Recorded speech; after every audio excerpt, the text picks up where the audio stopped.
What's up, world? Welcome back to Radical Investors, where we talk about crypto, stocks, and all the ways how to get to the money. I'm Wasu. I'm Ahmed. And today we're talking about AMC and our war against the hedges. Let's go! Hey guys, so before we get started with today's video, make sure to bless that like and subscribe button. We really want you in our community. We are a family here on YouTube, and we want you to come and contribute. Yeah, guys, when you subscribe, we're gonna continue to bring you value.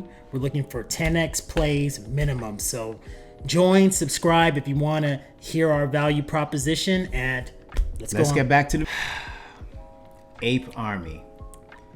We told you that these clowns and snakes and Judas would pull out every single trick that they have in their arsenal to stop you and me from making our millions of dollars that we rightfully deserve.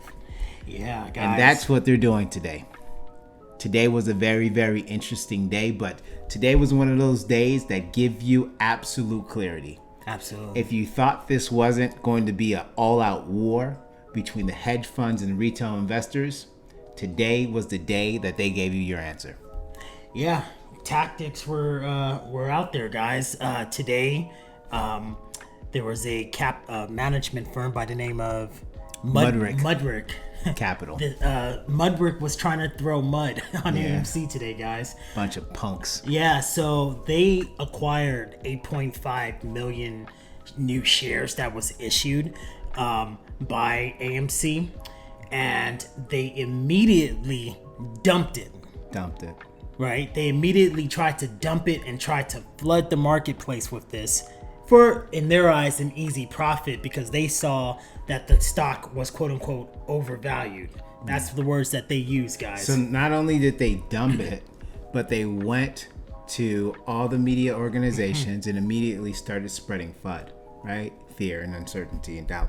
They went there. They said the stock is overvalued. It's garbage. Retail investors have lost their minds. Everybody who owns this stock, I'm paraphrasing, will basically be stupid, and they're dumb, and they're gonna lose all their money. And they created that one red stick, like it went super down. We were up, and then we were down, and we were like, what is going on? And it was all intentional, right? Because we found out the great AMC community, the best community ever, research team, the best research team out there. It's just you cannot beat the community. It's just so dope, because we found out almost immediately that Citadel, Ken Griffin, was behind Plotkin on one side, behind Robinhood on the other. In retrospect, do you think it created a perception of a conflict? If I had to run my business to the possibility of an insane conspiracy theory emerging at any point in time, I would have no business. That punk boy. So that soy boy. Let's not even get into all those things. Maybe after dark we'll get into what I think about him. But he owns about 5% of the company. 5% of the company that just did that snake move. Right. And just to really let's really focus on that move, guys. This is a professional capital management team, right? You don't just do deals just because. There's a lot of prepping up to give the okay on buying newly issued shares. And for them to just immediately come out with that FUD, that is intentional, guys. Strategy. That is straight out tactic warfare. You're not just doing that and just realizing now it's overvalued after you just bought it that same day. The strategic press releases, the press releases, the interview, it doesn't work that way, guys. It's just it's absolutely strategic. Plus the bots on Twitter, they were out. Everything was immediate, and we can read it in that. So that was the action in the shot fired by the hedges, but what they were not expecting is that this army, we do not blink. No. We do not blink, because we immediately ate it up. We gobbled all of those shares. All of those shares that they thought was going to send AMC packing right back down to $15. We bought it up. We bought it up. The army just bought it up. We ate it up. No problem. Yeah, no, we did our part.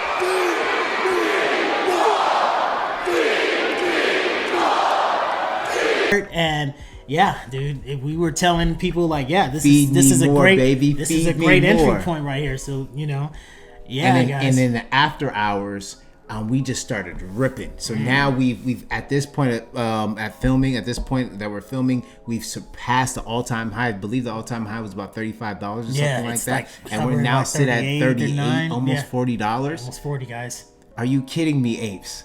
You see what we did? Yeah. They cannot beat us when we stick together. Right. When we ignore the garbage that comes out from these channels, from these institutions, there is no way that we cannot This rocket ship can't be stopped. We cannot be guys. stopped. So, just continue to do your parts and, continue if you've got the resources, buy some more shares. You're going to be the ones that benefit from that. This is what we're doing. Not financial advice, Not but financial we definitely advice, think but that's look, what you should do. If you look at whatever your target price is in the future, which is, I think for most people, it's basically minimum 10x from even where it's at right now. Absolutely. So look, these are huge opportunities. So Life changing. I mean, we are in the middle of the greatest transfer of wealth, right, that we've ever seen, and you want to make sure that you have a sizable chunk. Now, whatever that means for you,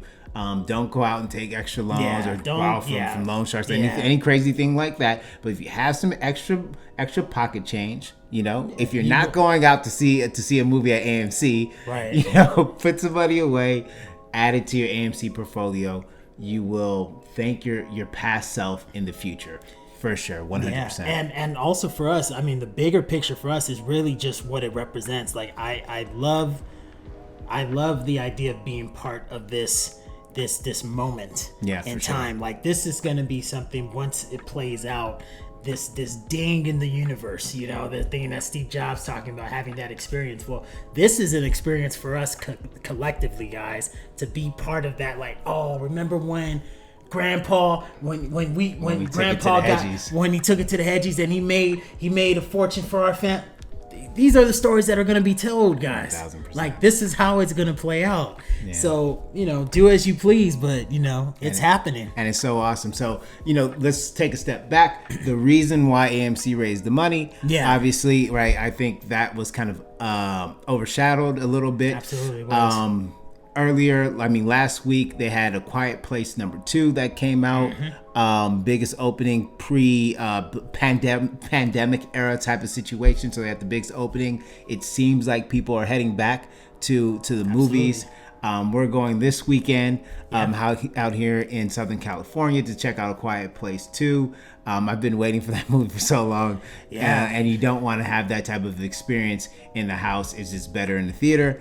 And I think they're still a big fan of Tenet. Shout out to Tenet fans out there. I think that's still in the theaters too. Definitely gonna watch that as well. It's a great experience. So they raised the money to go on offense, is what the CEO said, and they've named the Pacific theaters, and certain key strategic locations that they want to acquire here in Los Angeles. There's the ArcLight Hollywood. Big deal. And there's the Grove theaters. The Grove theaters, both of which were the Pacific Theater owned theater chain or theaters, and they went under. They're closed now. Right. Those are marquee theaters. Guys. We're talking about prime real estate. Yeah. Like they are going to get so much just traffic. It's just easy traffic on those two locations, just specifically speaking in our local market. So these were smart strategic moves. And the Southern California market is one of the bigger movie-going markets in the United States. So, it's the East Coast, the New York tri-state area and Southern California that really leads when it comes to the movie-going experience. Yeah, guys. So this move was all strategy. This wasn't a move to somehow send it like a bad signal or something to the marketplace. This was strategic, smart. Like this is they are smart. The CEO and the executives are smart enough to realize, wow, they're like, our competition is dying left and right, and we have an opportunity to secure prime real estate where it is going to benefit our company for decades. These places are not going away anytime soon, guys. So it actually now makes the company, you know, people talk about valuation. Well, they just kind of increase their intrinsic valuation that way. Absolutely. So the long-term thing, so obviously AMC stock, at least in my humble opinion, isn't worth, you know, $500,000 per share long-term, right? But what they're doing, and the CEOs is smart enough to realize that this movement, right, is going to be here for at least a while, and they're taking advantage by raising money in the time when they can to shore up their fundamental business. So when we come out of the squeeze, right, they'll have a great foundation set to move forward long term, right? Exactly. So that's very, very good. When I saw that, when I read some of the statements, I said, very good thinking on the CEO's part. Very, you know, win-win, guys. It's a win-win setup. You know, the only ones that's going to lose is these hedgies.